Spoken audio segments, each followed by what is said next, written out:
A.W. 토저의 갓 챕터 1 하나님은 완전한 분이시다. 온전히 아름다운 시온에서 하나님이 빛을 발하셨도다. 시편 50편 2절. 이 구절에서 서로 특별한 관계 속에 놓인 단어들이 3개 발견되는데 그것은 온전함, 아름다움, 그리고 하나님이다. 시온이 온전히 아름답다고 불리는 이유는 하나님께서 그곳으로부터 빛을 발하시기 때문이다. 오늘날의 기독교를 이해하려고 할 때 우리는 지난 50년 동안 일어난 2가지를 고려해야 한다. 지금 내가 말하는 오늘날의 기독교는 자유주의 기독교나 현대주의 기독교가 아니라 복음주의 기독교, 즉 복음을 믿는 기독교이다. 우리가 고려해야 할 2가지는 우리가 얻은 것들과 잃은 것들이다. 우리가 얻은 것들과 잃은 것들. 교회가 지난 50년 동안 나름대로 얻은 것이 있다는 사실은 부인할 수 없다. 예를 들면 교회에 다니는 사람들의 비율이 높아진 것과 스스로를 그리스도인이라고 말하는 사람들이 더 많아졌다는 것이 우리가 얻은 것이다. 신학교, 성경학교 등 다양한 종류의 기독교 학교들이 늘어났다. 기독교 서적의 출판과 보급이 꾸준히 늘고 있다. 또한 우리 시대에는 종교가 인기를 누린다. 어떤 것이 인기 있을 때와 인기가 없을 때를 비교한다면 인기 있을 때에 그것을 전파하는 것이 더 쉽다. 지금 복음이 꽤 인기를 누리는 것은 사실이다. 라디오, 텔레비전, 전화 및 기타 현대의 통신 수단과 의사소통 수단의 발달도 우리에게 유리한 방향으로 작용한다. 교통수단의 발달로 아침에 시카고에서 설교한 사람이 저녁에 뉴욕에서 설교하는 것이 가능해졌다. 그리고 지난 50년 동안 다양한 복음 전도 단체가 생겼다. 내가 볼 때 어느 민족이나 부족이나 사회 집단을 보더라도 거기에는 그들을 복음화하기 위해 동분서주하는 사람들이 있다. 외국인들, 사업가들, 학생들, 병원의 환자들, 재소자들, 그리고 그 밖의 여러 부류의 사람을 전도하기 위해 힘쓰는 사람들이 있다. 이런 사람들 때문에 복음이 도처에서 전파되는 것은 분명한 사실이다. 이런 것들이 우리가 얻은 것이다. 그러나 같은 기간에 우리가 잃은 것들도 있다. 나는 당신에게 그것이 무엇인지를 말해주고 싶다. 과거에 복음주의 기독교에는 종교적 외경심이라고 불렸던 것이 있었지만 이것이 사라지고 말았다. 종교적 외경심이 사라지면서 대신 찾아온 것이 하나님에 대한 경박한 태도이다. 우리 믿음의 조상들은 이것을 알지 못했다. 하나님의 부재를 모르는 교회. 우리는 눈에 보이지 않는 영원한 것에 대한 의식을 잃어버렸다. 우리는 이미 세상으로 가득 차 있기 때문에 눈에 보이지 않는 영원한 것을 완전히 잊어버렸거나 적어도 그것을 의식하지 않은 채 살아간다. 우리가 그것을 잠깐이라도 생각할 때는 누군가 죽었을 때뿐이다. 교회는 하나님의 임재에 대한 의식과 위엄의 개념을 잃어버렸다. 언젠가 예배 중에 나는 우리는 교회를 너무나 철저히 조직화했기 때문에 만일 하나님이 교회에서 떠나신다 해도 그것을 알아채지 못할 것입니다. 라고 설교했다. 그리고 나는 그 주에 예배에 참석했던 한 여자 신자로부터 전화를 받았다. 그녀는 우리 교회가 아닌 다른 교회의 교인이었다. 그녀는 흠잡기를 좋아하지도 않았고 모진 성격의 소유자도 아니었다. 다만 그녀는 상심한 상태였다. 그녀가 말했다. 토조 목사님, 나는 지난번 예배 때에 목사님께서 하나님의 교회를 떠나셔도 우리가 알아채지 못할 것입니다. 라고 설교하신 것을 들었습니다. 나는 하나님께서 우리 교회를 떠나셨다고 목사님께 말씀드리고 싶습니다. 나는 그녀가 자신의 교회에 대해 나쁘게 말하는 죄를 범하기를 원하지 않았다. 그리고 그녀가 몸담고 있는 교회를 더욱 비판하도록 조장하는 것 또한 원하지 않았다. 그리하여 나는 아마도 성령님이 자매님의 교회에서 슬퍼하고 계실 것입니다. 라고 말했다. 그것은 벌써 옛날 얘기입니다. 성령님이 근심하신 것은 오래전의 일입니다. 성령 하나님께서 떠나셨기 때문에 지금은 계시지 않습니다.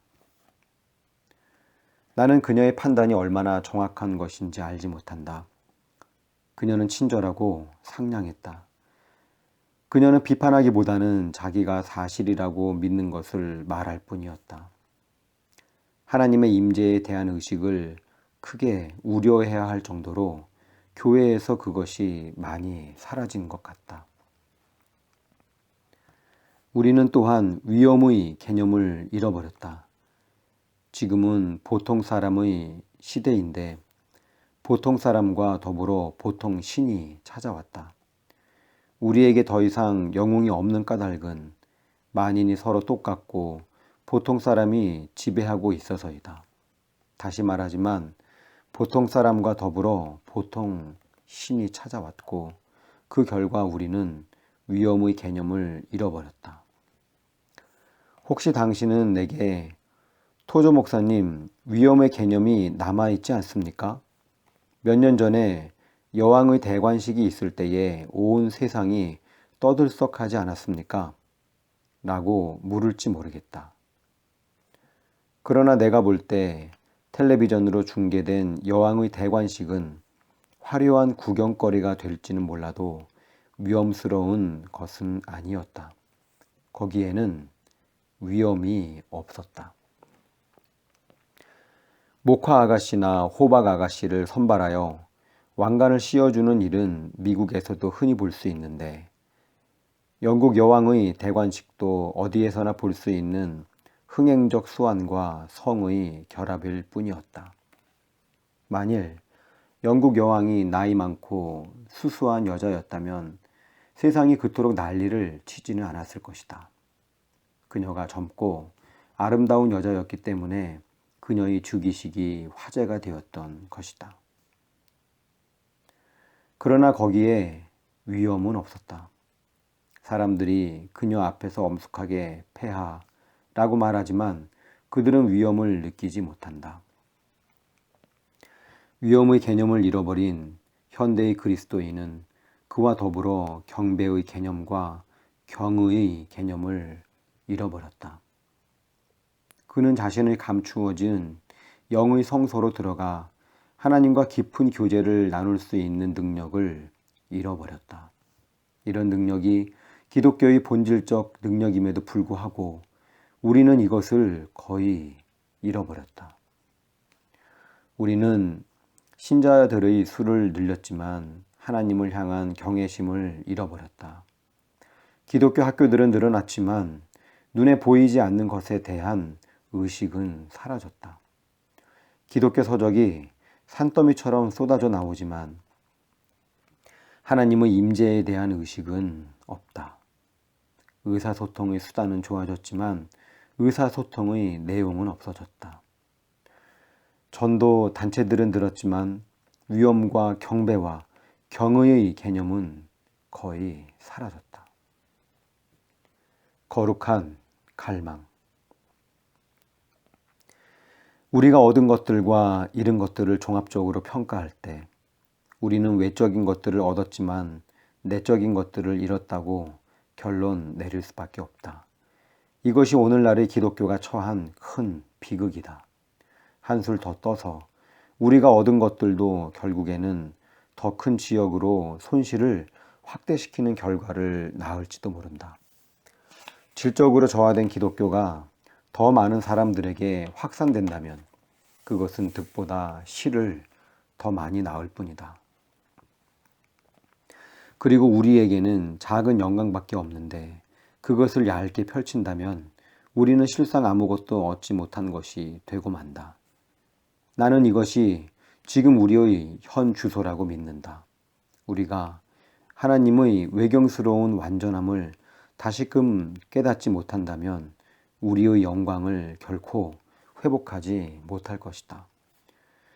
우리가 하나님의 완전함을 다시 깨닫지 않으면 안 된다는 확신이 몇 년 동안 내 안에서 꾸준히 커졌다. 우리는 하나님이 얼마나 외경스럽고 두려움을 느끼게 하고 영광스럽고 완전한 분인지를 다시 깨달아야 한다. 우리는 하나님의 외경스러움과 영광과 완전함을 설교하고 찬양하고 책으로 쓰고 널리 알리고 말해야 한다.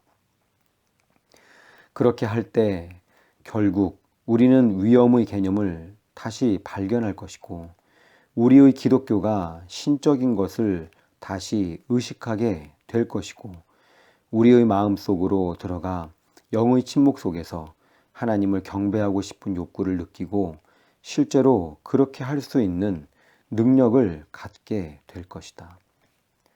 나는 기독교의 외적인 것들에 매달리는 사람들이 기독교의 내적인 것들에 눈을 뜨도록 만들기 위해 노력해왔다.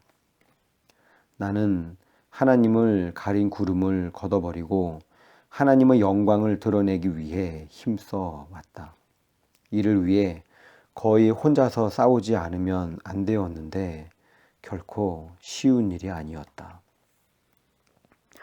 현재 거룩한 하나님에 대해 설교하는 사람들이 드문 것이 현실이다.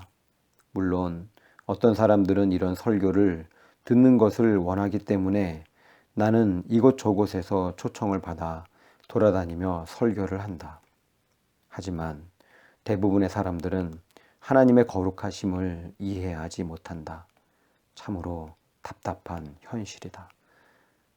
하지만 나는 낙심하지 않는다.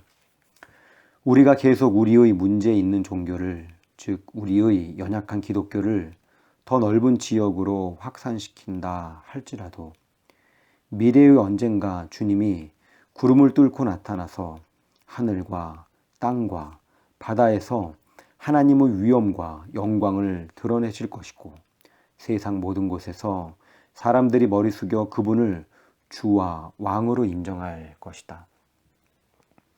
하지만 나는 이런 극적인 사건이 일어나기 전에 교회가 하나님의 위엄과 영광을 온전히 깨닫게 되기를 바란다. 나는 지금 신자들이 하나님의 완전함을 알기를 원한다. 완전함은 무엇인가? 완전함은 무엇을 의미하는가? 웹스터 사전의 정의에 따르면 완전함은 가능한 최고 수준으로 오른 탁월함이다. 마땅히 있어야 할 것이 없으면 완전한 것이 아니다. 또한 있어서는 안 되는 것이 있다면 그것도 완전한 것이 아니다. 완전함은 가득 찬 것이고 갖출 것을 다 갖춘 것이다. 다시 말하지만 완전한 것에는 부족함이란 것이 없으며 있어서는 안 되는 것이 없다. 완전함 또는 완전한이라는 말은 상대적인 단어이다.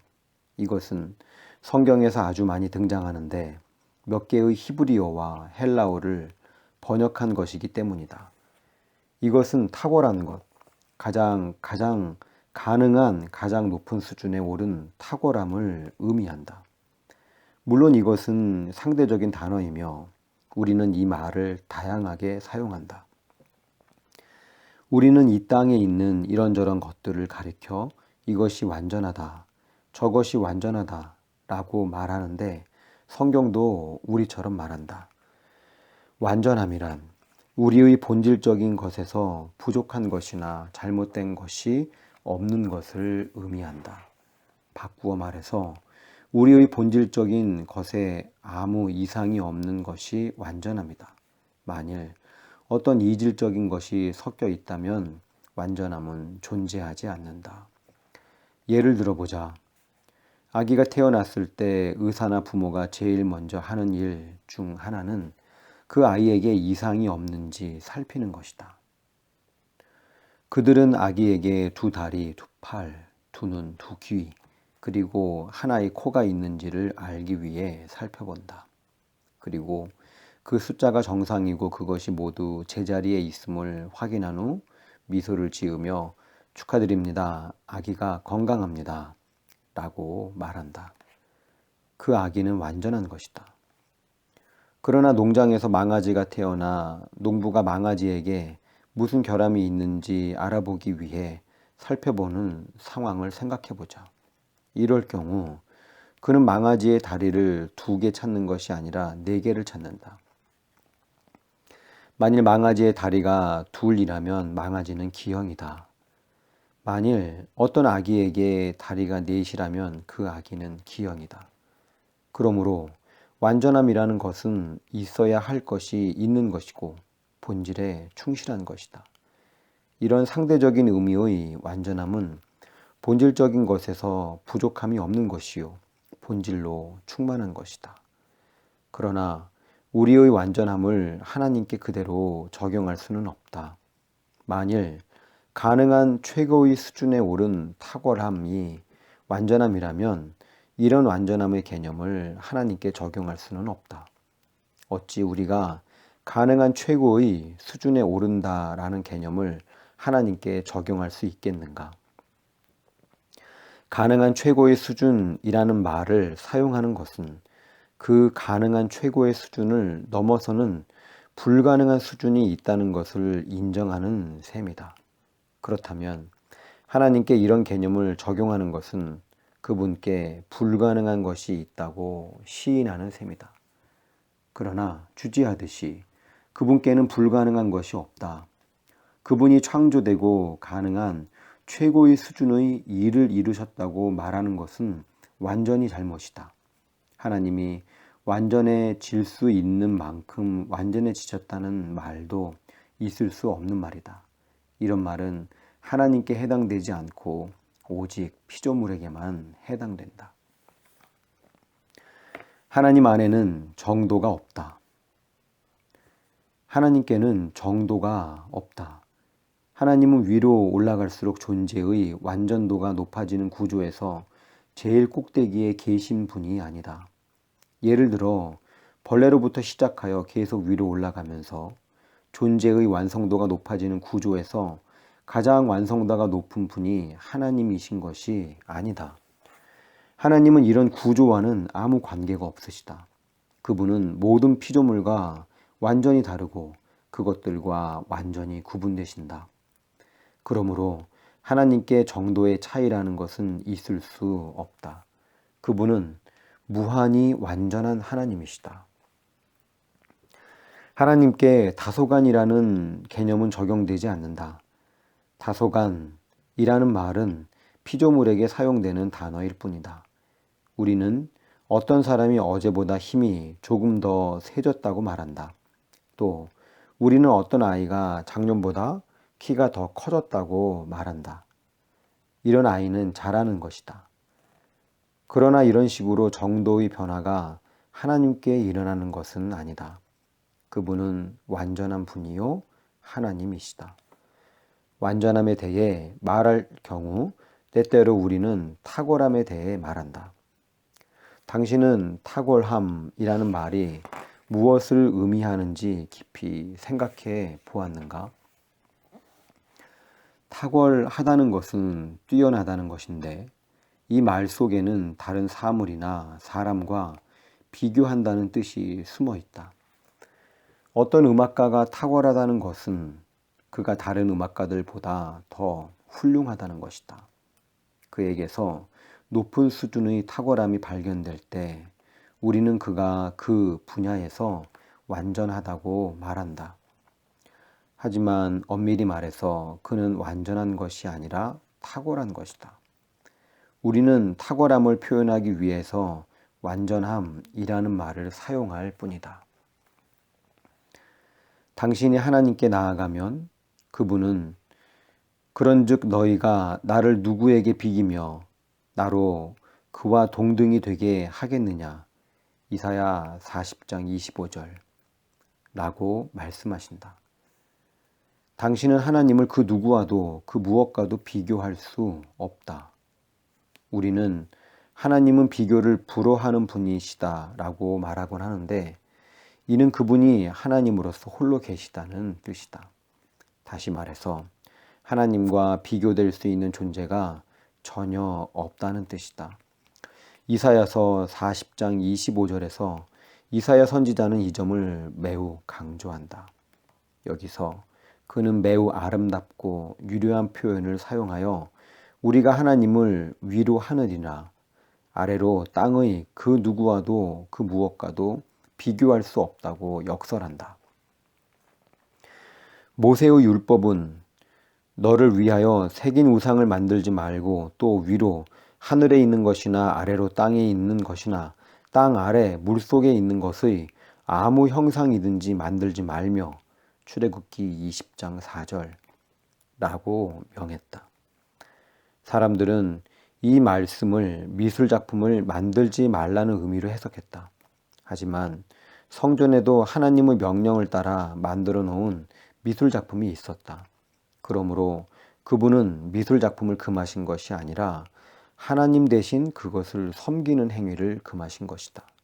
즉, 그것을 하나님과 같은 존재로 착각하지 말라고 경고하신 것이다. 하나님은 그런즉 너희가 나를 누구에게 비기며 이사야 40장 25절 라고 말씀하셨다. 그런데 성경은 완전한 이라는 단어를 시종일관 사용한다. 또한 성경은 이 단어를 하나님께 대해서도 사용하고 하나님이 아닌 존재에 대해서도 사용한다. 예를 들면 우리 주님은 그러므로 하늘에 계신 너희 아버지의 온전하심과 같이 너희도 온전하라. 마태복음 5장 48절 라고 명령하셨다.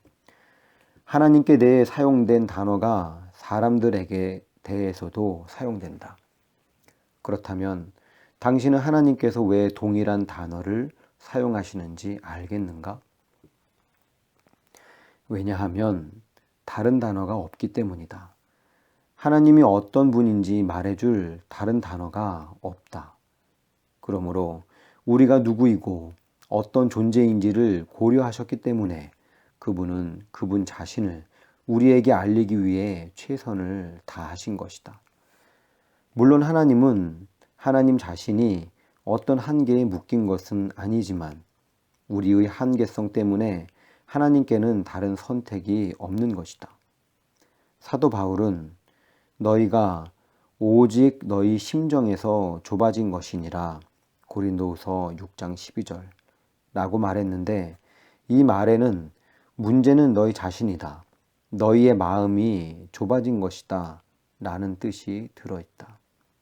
하나님께서 우리에게 자신의 뜻을 전달하는 데 한계를 느끼시는 것은 하나님의 불완전성 때문이 아니라 우리의 불완전성 때문이다. 하나님은 완전하시다 라는 말에는 하나님의 모든 것이 무제한적으로 충만하다는 뜻이 담겨 있다. 그분의 능력은 무한하다. 그분의 지혜도 무한하다. 그분의 지식도 무한하다. 그분의 거룩함도 무한하다. 내가 그 사람은 완전한 가수다 라고 말한다면 나의 완전한 이라는 표현은 이미 어떤 한계를 전제로 한 말이다. 다시 말해서 나의 완전한 이라는 표현은 인간으로서 최고 수준에 오른 정도의 의미를 갖는다. 그러나 내가 하나님은 거룩하시다 라고 말할 때 내 말은 어떤 한계를 전제로 하는 말이 아니다. 이때 내 말은 절대적 의미에서 하는 말이다. 하나님은 말 그대로 완전한 분이시다. 그분의 본질이 완전하다. 그분의 능력과 존재, 그분의 지혜와 지식, 그분의 거룩함과 선함, 그분의 공의와 자비, 그분의 사랑과 은혜, 이 모든 것들, 그리고 그분의 다른 속성은 창조되지 않은 완전함 가운데 충만히 빛난다. 이것이 주 우리 하나님의 아름다움이다. 모세는 시편 90편 17절에서 주 우리 하나님의 아름다움을 우리에게 임하사 라고 말했으며, 다윗은 시편 27편 4절에서 내가 여호와께 청하였던 한 가지 일 곧 그것을 구하리니 곧 나로 내 생전에 여호와의 집에 거하며 여호와의 아름다움을 앙망하며 그 전에서 사모하게 하실 것이라 라고 말했다.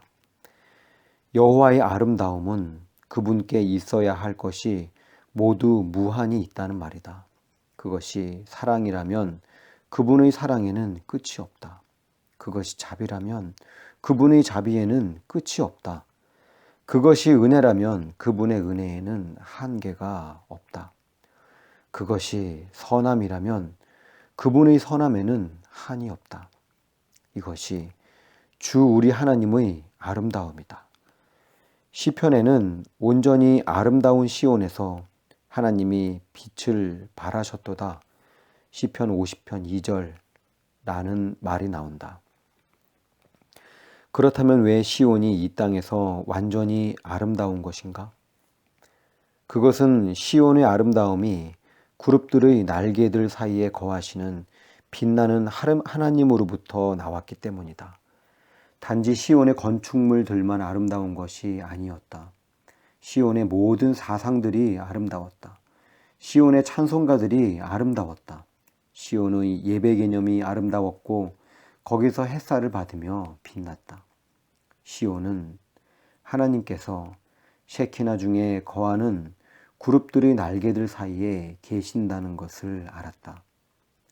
시온은 온 땅 위에서 아름다웠다. 모든 것들은 하나님을 향해 움직일 때 아름답고 하나님으로부터 멀어질 때 추하다. 하나님을 영화롭게 하는 것은 아름답다. 나는 나이가 들어가면서 찬송가를 더 좋아하고 세속음악을 덜 좋아하고 있다.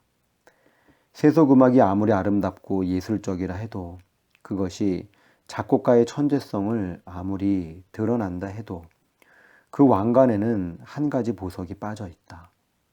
그러나 찬송가에서 작곡가의 천재성이 세속음악만큼 드러나지 못한다 할지라도, 그리고 탁월한 음악가가 그것을 흠잡는다 할지라도 찬송가는 아름답다. 왜냐하면 거기에는 하나님이 계시기 때문이다.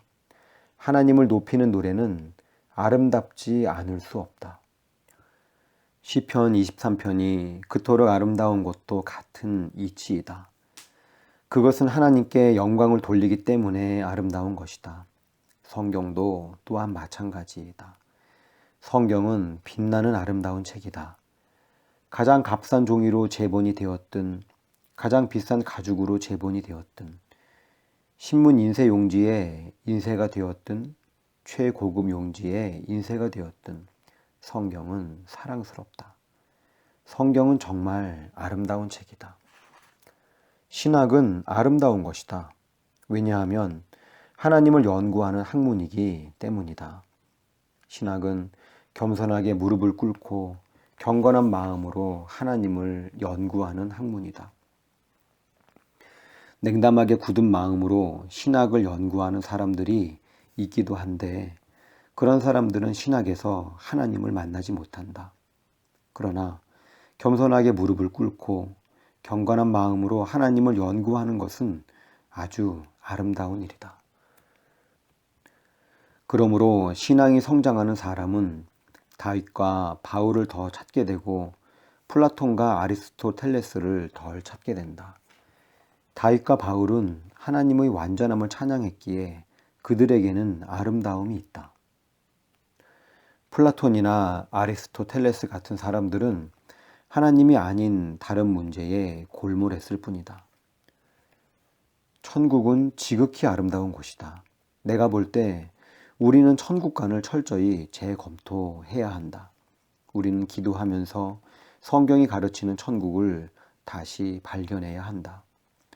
만일 당신이 프랑스의 파리로 여행하려고 한다면 어디로 가야 할지를 알기 위해 파리 안내 책자를 보아야 할 것이다. 마찬가지로 당신이 천국에 가려고 한다면 그것에 대해 어느 정도 알아야 한다. 성경이 천국에 대해 많은 것을 가르쳐 주지만 우리는 이 땅에서 살아가는 일에 바빠서 천국에 별로 관심이 없다. 나는 천국이 어떤 곳인지를 자세히 말하지는 않겠다. 천국에 대해 세부적으로 묘사하려고 시도하는 사람은 자기가 가진 능력의 한계를 느끼고 깊은 좌절감에 빠질 수도 있다. 사실 천국에 대해 세부적으로 묘사하는 것은 불가능하다. 다만 우리가 알 수 있는 것은 거기가 지극히 아름다운 곳이라는 사실이다. 왜냐하면 완전한 아름다움이 거기에 있기 때문이다. 주 우리 하나님의 은총을 우리에게 임하게 하사. 시편 90편 17절. 예수님의 탄생에 관한 이야기보다 더 아름다운 이야기가 있었는가? 온유하고 겸손하신 예수님이 이곳 저곳을 다니며 병자를 고치고 죽은 자들을 살리고 죄인들을 용서하고 사회의 낙오자들을 다시 사회로 복귀시키는 모습보다 더 아름다운 것이 있었는가? 예수님이 자기를 십자가에 못 박는 자들을 구원하기 위해 십자가를 지려고 나가시는 모습보다 더 아름다운 것이 있었는가? 하나님이며 인간이신 분이 사람들 중에 다니시며 사단이 하늘로서 번개같이 떨어지는 것을 내가 보았노라. 누가복음 10장 18절. 그리고 아브라함이 나기 전부터 내가 있느니라. 요한복음 8장 58절. 라고 말씀하신 것보다 더 외경스럽고 신비롭고 두려운 일이 있었는가? 그분은 아버지 품속에 있는 독생하신 하나님이셨다. 아름다움의 중심은 그리스도이시다. 모든 아름다움의 중심은 그리스도이시다. 그러므로 크리스마스가 상업주의에 이용되는 것을 제외한다면 크리스마스는 너무나 아름다운 것이다. 마찬가지로 부활절도 지극히 아름다운 것이다. 내가 볼 때 부활절이 크리스마스보다 더 아름답다. 왜냐하면 크리스마스는 아직 싸움을 시작하지 않은 분의 오심을 찬양하지만 부활절은 그분의 승리를 찬양하기 때문이다. 그분은 싸우기 위해 오셨지만 아직 싸움을 시작하지 않으셨다. 그렇지만 부활절이 오면 우리는 슬픈 3일은 빨리 지나갔고 그분은 죽은 자들로부터 영광스럽게 부활하셨다. 라고 찬양한다. 여기에 아름다움이 있다. 이것은 선을 그리고 색을 칠하고 공간적 균형을 맞춘 데서 오는 아름다움은 아니지만 실상 너무나 아름다운 것이다. 당신은 그분을 마국간에서 경배할 수 있다. 그분을 탄광에서 예배할 수 있다. 그리고 공장에서도 예배할 수 있다. 진정 아름다운 것은 외적 아름다움이 아니라 내적 아름다움이다. 천국이 아름다운 이유는 거기에서 완전한 아름다움이 드러나기 때문이다. 한편 지옥은 괴물 같은 추함이 조금도 줄어들지 않고 그대로 드러나는 곳이다. 왜냐하면 지옥에는 완전함이 없기 때문이다. 거기에는 괴물 같은 도덕적 기형만이 존재한다. 거기에는 아름다운 것이 전혀 없다. 물론 천국에는 최고의 아름다움이 있다. 이 땅은 천국과 지옥의 중간이라고 할 수 있다. 이 땅에는 아름다운 것도 있고 추한 것도 있다. 다시 말하지만 이 땅은 천국과 지옥의 중간지대이다. 그러므로 이 땅에 사는 사람들은 천국의 아름다움을 추구하는 것과 괴물 같은 지옥의 추함을 추구하는 것 사이에서 결단해야 한다. 사람들은 지옥에 불이 있는지 없는지에 대해 매우 궁금해한다. 내가 볼 때 지옥에 불이 없다고 믿을 만한 이유가 없다. 나는 성경에 기록된 것을 진리라고 믿는다. 나는 지옥의 불에 대해 주저하지 않고 언급할 것이다. 왜냐하면 성경이 불못 요한계시록 20장 14절에 대해 언급하기 때문이다. 그러나 지옥에 불이 없다 할지라도, 지옥이 살만한 곳이라 할지라도 그곳은 우주에서 가장 추한 장소일 것이다. 다시 말해서 피조세계에서 가장 충격적으로 기형적인 장소일 것이다. 왜냐하면 그곳에는 완전한 아름다움이 없기 때문이다. 오직 하나님만이 완전하시다. 악한 것은 아름답지 않다. 악한 것은 아름다울 수 없다. 성경은 거룩한 아름다움 가운데 여호와께 경배할지어다 라고 가르친다. 거룩하지 못한 것이 귀엽고 예쁘고 심지어 매력적일 수도 있지만 아름다울 수는 없다. 거룩한 것만이 결국 아름다울 수 있다.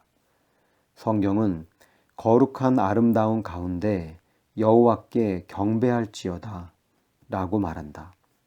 거룩한 아름다움, 완전한 아름다움, 그리고 오직 하나님만이 완전하시다는 사실, 이 세 가지는 아무 생각 없이 단어들을 연결해 놓은 것이 아니다. 이들은 결코 무심결에 튀어나온 말이 아니다. 이들은 모두 서로 아름답게 들어맞으며 조화를 이룬다. 왜냐하면 하나님은 말로 표현할 수 없을 정도로 아름다운 분이시기 때문이다. 하나님을 보는 것이 얼마나 아름답겠는가 라고 노래하는 찬송시가 있다. 반면 지옥의 광경은 말로 표현할 수 없을 정도로 추할 것이다. 감옥이 생각나는가? 모든 희망과 자비가 사라진 곳이 생각나는가? 그렇다면 지옥이 그런 곳이라고 생각하면 된다. 모든 도덕적 지혜와 모든 거룩함과 모든 선함이 사라진 곳이 지옥이다. 공의, 긍휼, 사랑, 온유, 은혜, 친절, 그리고 박애가 없는 곳이 지옥이다. 거룩하지 못함, 도덕적 어리석음, 증오, 잔인함, 불공평 같은 것들이 넘쳐서 괴물같이 추한 곳이 지옥이다. 그러므로 하나님께서는 우리를 하나님께로 부르시는 것이다. 사람들이 마땅히 들어야 할 것은 예수 그리스도께서 동정녀 마리아에게서 나시고 본디오 빌라도에게 고난을 받아 죽으시고 다시 부활하셨다는 복된 소식이다. 그런데 우리는 이 복된 소식을 전하며 하나님의 완전함을 전파할 설교자들을 언제 풍성히 길러낼 수 있을까?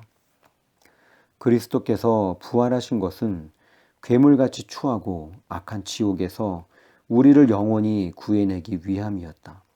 왜냐하면 지옥은 하나님에게서 영원히 멀리 떨어져 있는 곳이요, 그분과 완전히 이질적인 것이기 때문이다.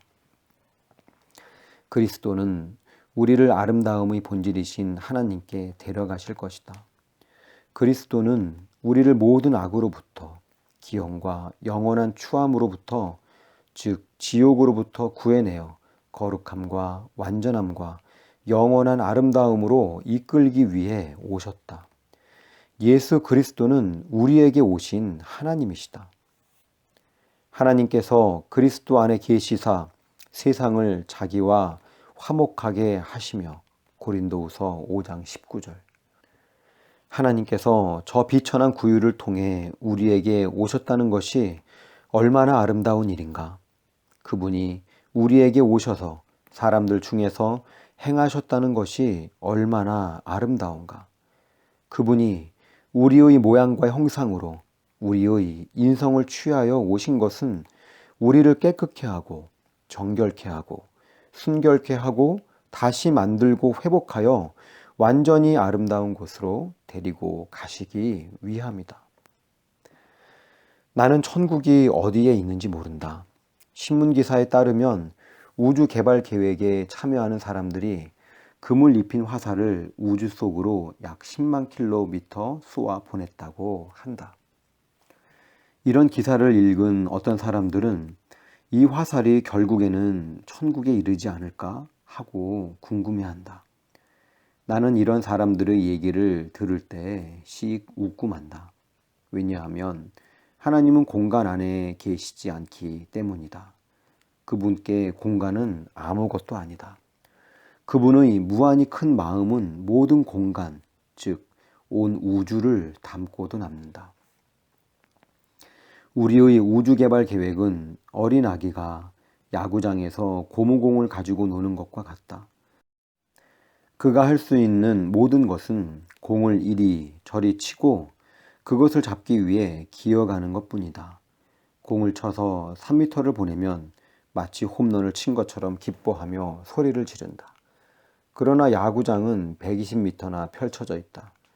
여기서 공을 쳐서 담장을 넘기려면 힘센 어른이 공을 쳐야 한다. 만일 인간들이 작은 화살을 쏘아서 달까지 보내어 달의 궤도를 돌게 만든다면 몇 년 동안 그것을 자랑하면서 난리를 칠 것이다. 인간들이여, 고무공을 갖고 계속 놀아라. 그러나 온 우주를 마음에 품고 계신 하나님은 인간들이 고무공으로 장난치는 것을 보며 미소 지으실 것이다. 그분은 인간들의 업적에 전혀 감동을 받지 않으실 것이다. 하나님은 그들이 하나님의 거룩함, 아름다움, 사랑, 자비, 그리고 선하심을 보기를 원하신다. 그분은 우리와 화목함을 이루고 우리를 그분께 다시 부르기 위해 오셨다. 이 세상에서 신기하고 놀라운 것은 없다. 세상이 당신에게 줄 수 있는 것이 무엇인가? 아무것도 없다. 현재 우리는 계속적으로 광고의 융단 폭격을 받으며 살아간다. 생산자들이 만들어낸 기계, 도구 및 소품들이 우리의 관심을 끌만한 가치를 지니고 있다고 세뇌를 시키는 광고들로 넘쳐난다. 그러나 광고에 등장하는 것들은 우리에게 놀라운 것이 못 된다. 당신이 이곳 저곳을 돌아다니기 위해 승용차가 필요하다면 차를 한 대 사라. 하지만 그 차가 놀라운 것이라고 상상하지 말라. 당신이 샌프란시스코를 가려고 한다면 비행기를 타라. 하지만 비행기를 타는 것이 놀라운 일이라고 상상하지 말라. 그 무엇도 놀랄 만한 것이라고 상상하지 말라. 그 이름은 기묘자라 할 것임이라. 이사야 9장 6절. 천사들, 스랍들, 그룹들, 천사장, 그리고 모든 존재들과 피조물들을 놀라게 할 수 있는 분은 오직 주님뿐이시다. 오직 주님만이 놀라운 분이시다. 주님은 우리와 화목하기 위해 오셨다. 얼마나 아름답고 얼마나 놀라운 일인가. 썩어 없어질 내 관심사를 모두 죽이고 오직 하나님을 주십시오 라고 노래하는 찬송가가 있다. 당신은 효과적으로 기도하고 싶은가? 하나님이 기뻐하시는 기도를 드리고 싶은가? 그렇다면 하나님이 기뻐하시는 설교자들을 보내달라고 기도하라. 하나님이 기뻐하시는 설교자는 이렇게 하면 마음의 평안을 얻고 담배를 끊고 더 좋은 직업을 얻고 더 좋은 집에서 살 수 있습니다 라고 설교하지 않을 것이다. 그들은 하나님의 아름다움을 보고 그것을 사람들에게 전할 것이다. 물론 하나님은 사람들이 담배를 끊도록 도우신다. 그분은 사업이 잘 되도록 도우신다. 그분은 기도에 응답하신다. 그러나 이런 것들은 부수적인 것이다. 이런 것들은 유치원 수준의 신앙 단계에 있는 사람들에게 중요하게 보일 뿐이다. 어찌하여 우리는 이 수준에서 벗어나 시편 기자처럼 온전히 아름다운 시온에서 하나님의 빛을 발하셨도다 라고 말하지 못하는가? 어찌하여 우리는 산꼭대기를 향해 고개를 들고 우리 하나님의 도성, 즉 새 예루살렘을 보지 못하는가? 우주의 기묘자이신 하나님이 그곳으로부터 빛을 발하신다. 우리가 아무리 바쁘게 신앙생활에 몰두한다 할지라도 거기에 하나님이 계시지 않으면 무슨 소용이 있는가? 위엄, 경의, 경배, 요컨대 신적인 것에 대한 의식을 잃어버렸다면 우리의 바쁜 종교가 무슨 소용이 있는가? 하나님의 임재를 느끼지 못한다면 우리 마음속 깊은 곳으로 물러가 그 동산에서 하나님을 만날 수 있는 능력을 잃어버렸다면 우리의 활발한 종교 활동이 무슨 소용이 있는가? 이런 능력을 잃어버렸다면 교회를 자꾸 더 지을 필요가 있을까? 변질된 기독교로 사람들을 자꾸 끌어들이는 것이 무슨 소용이 있는가? 사람들이 구주를 따르지만 너무나 멀리서 따르기 때문에 하나님이 그들을 하나님의 백성으로 인정하지 않으신다면 그들에게 하나님을 따르도록 만드는 것이 무슨 소용이 있는가? 우리는 기독교의 질을 높여야 한다. 그렇게 하려면 사도, 지혜자, 선지자, 성인, 그리고 개혁가의 신관의 수준까지 우리가 가진 신관의 수준을 높여야 한다. 하나님이 어떤 분인지를 제대로 깨닫는다면 우리는 본능적으로 그리고 자동적으로 상승할 것이며 우리의 신앙이 나선형을 그리며 올라갈 것이다. 그러나 이런 진리를 모르는 사람들은 그들이 고안한 인간적인 방법을 통하여 신앙을 끌어올리려고 애쓴다. 그들은 현대과학과 경영학의 성과를 사용하여 신앙의 열매를 맺으려고 발버둥친다. 그들은 사람들의 이목을 끄는 인기 전술을 통하여 부흥을 일으키려고 한다. 우리는 신앙을 향상시키려고 애쓰면서도 우리의 신앙이 하나님의 반석 위에 서야 한다는 것을 깨닫지 못한다. 만일 내가 수준 낮은 신관을 가지고 있다면 나의 신앙은 무기력한 싸구려 신앙이 될 것이다. 반면 내 신관이 하나님을 제대로 이해한 데서 나온 것이라면 나의 신앙은 고상하고 존귀하고 심오하고 아름다운 신앙이 될 것이다. 나는 이런 신앙을 가진 사람들을 보고 싶다. 당신도 이런 신앙을 갖기 위해 기도하지 않겠는가? 오, 우리의 아버지이신 하나님, 다시 타락하는 것이 얼마나 쉽습니까? 우리는 살았다 하는 이름은 있지만 실상은 죽은 신앙인이 되기 쉽습니다. 세상은 점점 암울해지고 심판은 다가오고 지옥이 그 경계를 넓히고 적 그리스도가 세상을 삼키려고 준비하고 있지만 우리는 놀잡한 교인들과 어울려 수다 떨고 킥킥 웃느라고 도끼자루 썩는 줄 모릅니다. 세상은 하나로 똘똘 뭉치고 그들의 왕을 위해 준비하는데 교회는 나는 부자라 부요하고 부족한 것이 없다라고 말하면서 놀자판으로 나갑니다. 교인의 숫자와 헌금 액수는 전보다 더 늘어납니다. 교회들은 돈을 더 펑펑 쓰고 기독교 학교에는 학생들이 넘치고 우리는 많은 프로그램을 만들어냅니다.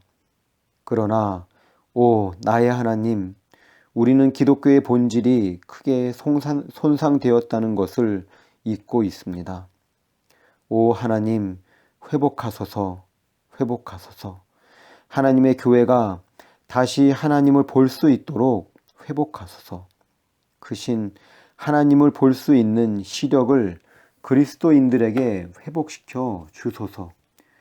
우리에게 하나님의 얼굴을, 사랑으로 가득한 하나님의 얼굴을 보여주소서.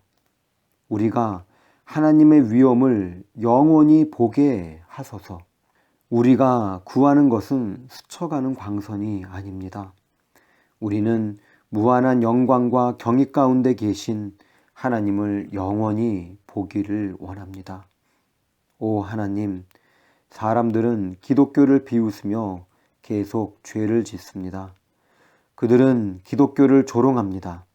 믿는다는 우리는 하나님을 향한 경외심을 잃어버렸고 하나님의 위엄을 더 이상 느끼지 못합니다. 기도하오니 우리가 하늘에 계신 하나님의 위엄을 다시 깨닫게 하소서. 하나님의 위엄을 다시 보게 하소서. 그리하시면 우리는 하나님이 얼마나 놀라운 분인지를 알게 될 것입니다. 하나님의 영광이 얼마나 빛납니까? 깊은 곳에서 불타는 쉬운 자가 얼마나 아름답습니까? 우리를 기도의 자리로 이끄소서. 우리가 실로 동산 안에 있다는 것을 깨닫고 여호와 하나님께서 날이 서늘할 때에 동산에 거니시는 것처럼 이곳 저곳으로 행하게 하소서. 하나님이 동산에서 거니실 때 아담은 숨었습니다. 오 주님, 우리 중 얼마나 많은 사람들이 이런저런 것 뒤에 숨어 하나님을 피합니까? 우리가 이렇게 숨는 것은 하나님 앞으로 나아가 하나님과 동행할 수 있는 도덕적, 영적 준비가 되어 있지 않기 때문입니다. 그러나 에녹에 대해 성경은 에녹이 하나님과 동행하더니 하나님이 그를 데려가심으로 세상에 있지 아니하였더라 라고 증거합니다. 모세는 하나님의 얼굴을 올려다 보았고 그의 얼굴 꺼풀에서는 광채가 났습니다. 오 하나님, 우리를 보내어 회심자를 얻게 하소서. 그러나 또한 우리를 보내어 아버지를 영화롭게 하고 예수 그리스도의 아름다움을 온 천하에 드러내게 하소서. 이 모든 것을 우리 주 예수 그리스도의 이름으로 구합니다. 아멘. A.W. 토저의 갓 챕터 1 하나님은 완전한 분이시다.